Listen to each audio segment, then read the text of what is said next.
review uli natin. Review uli tayo dito sa ating import type para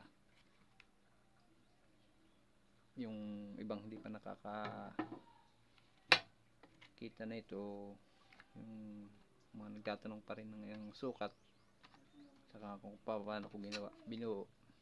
Yan, papakita natin. Klasin muna natin. Bali yung barrel nito ay 8mm, tapos yung haba lang ni ay parang ano lang,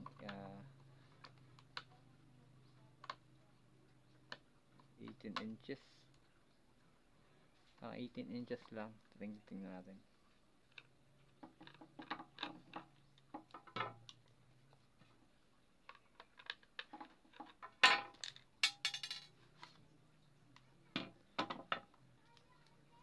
Sukatin natin. Wala tayong metro, gagamitin natin ng medida.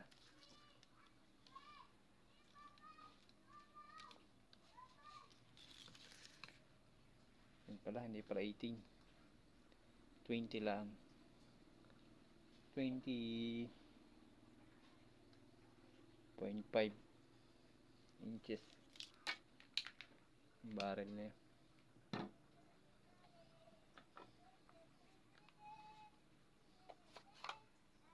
Magazine. Lipat lang natin camera para medyo malinaw.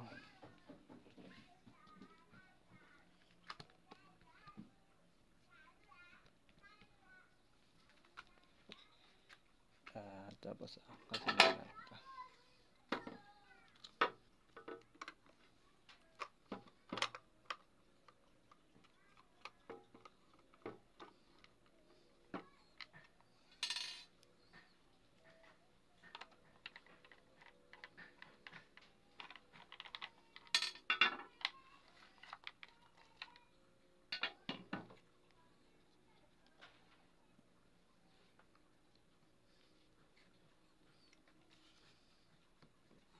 Tapos ito naman.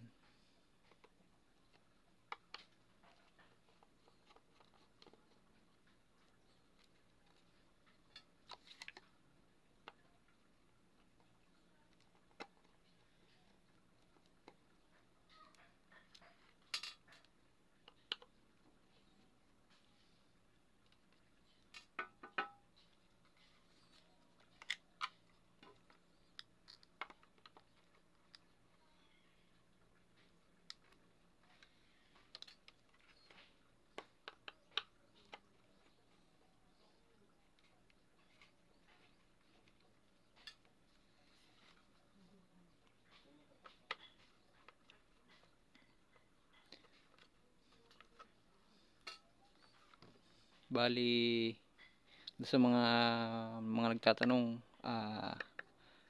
kung nagbebenta ako, mag private message na lang kayo dito sa Facebook ko. Hindi ako pwedeng mag sabi dito na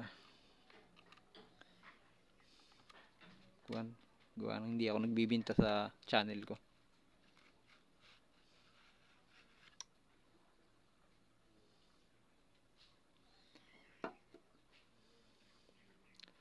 Bali itong housing ng ating receiver ay 40mm lang, medyo maliit.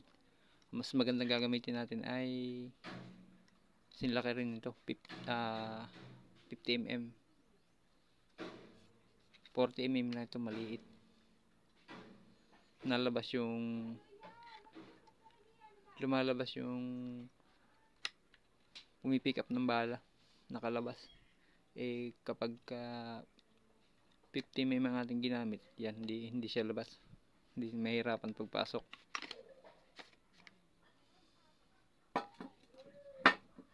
Yan.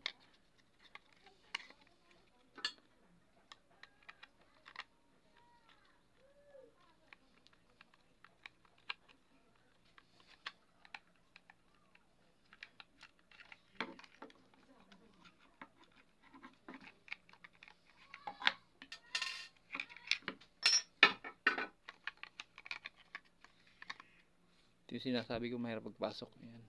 Pagka tatanggalin mo yan. Ayan. Iba pati ang ibang style niya kapag ka 40mm ang ginamit, nakaganito. Yung pick up ng bala niya. Yung rumi-receive ng bala. Kapag ka 50mm ang ginamit mong housing ng receiver, pantay lang ito hanggang dito. Yan. So, yan hanggang rito. Pantay lang siya. Pantay lang siya hanggang. Yan. Bali ito ay, yung lapad nito ay kuwan.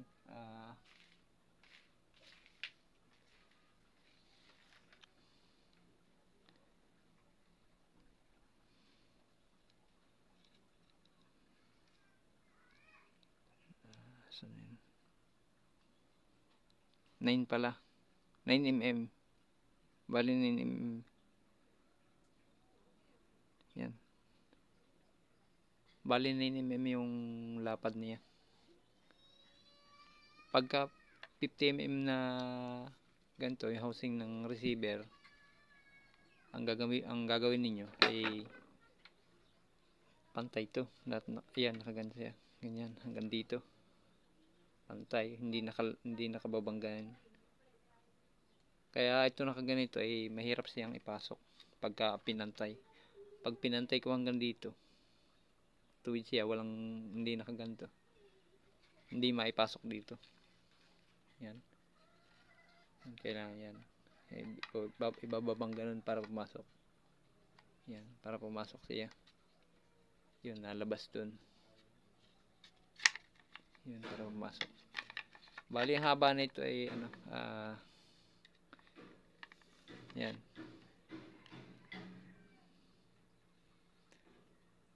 Pwedeng gawin ninyo mga yan, pwedeng 7.5 inches. Yan. Housing ng receiver. Tapos, ito naman tangke niya ay yan. 12 inches din lang mahigit. Kaya hanggang doon. Tapos itong gitna ito, yan, 3/4 yung gitna niya. Tapos may o-ring pa sa gitna yan. May ilagay pang o-ring.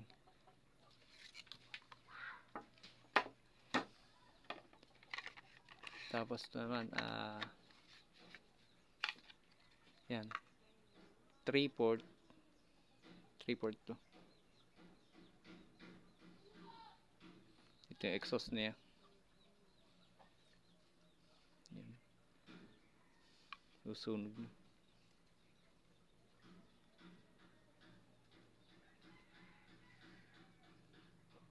Bali yung loob niya, yan, merong harang siya sa gitna.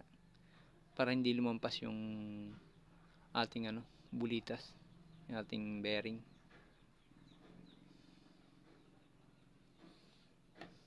Bali yung gitna na ito ay yung narito sa loob, yung gitna niya. Dinublihan ko lang ng isang 1/2 na PVC. Dinubli ko sa loob. Doon sa dulo. Tsaka nilagyan ko lang ng kawad. Tapos magazine naman. Ito yung magazine, may lang ito. Yung square lang naman siya na may, bali ang gitna niya ay 8mm. Pero kapag ninsasaktan na 8mm, yung medyo luwag siya. Tapos may kawad siyang, yung malambot lang na kawad. Yun. Kabila, yung umiipit sa steel ball natin.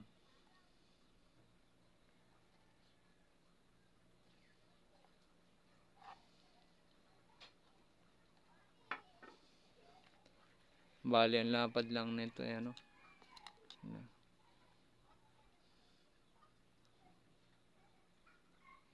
yun binasta ko na lang sukat na yan. Kaya, yan.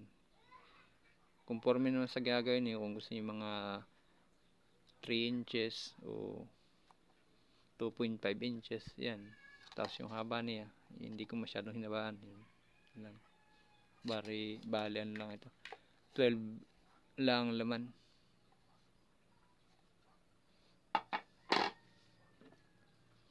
Ito naman, sa ating handle grip, saka yung suklutan ng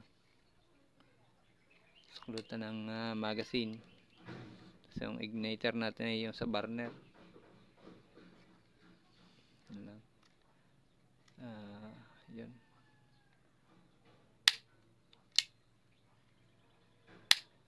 Sa kalakas.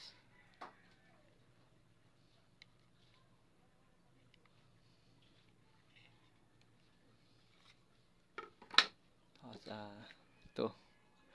Barrel natin. May o-ring. Nilagyan natin yung o-ring para walang singaw.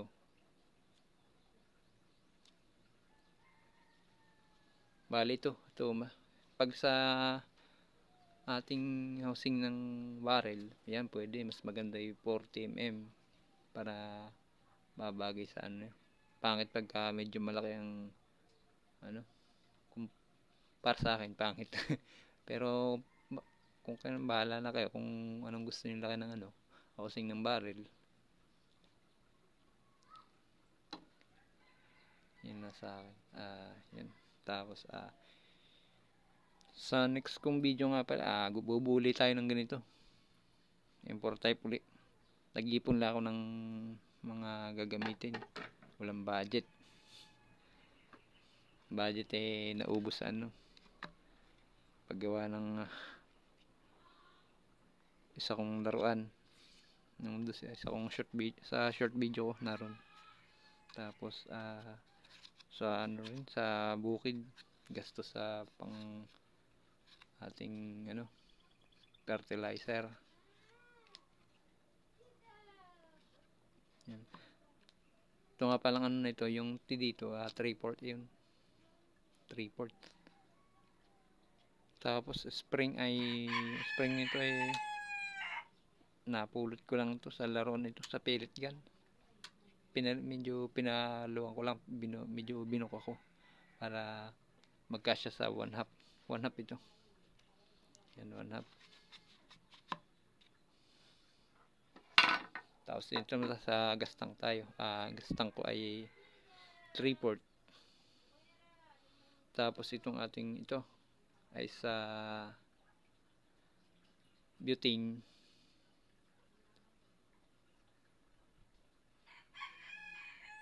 Sa ringgilya. Yan lang. Bali, yun lang guys. Salamat sa panonood.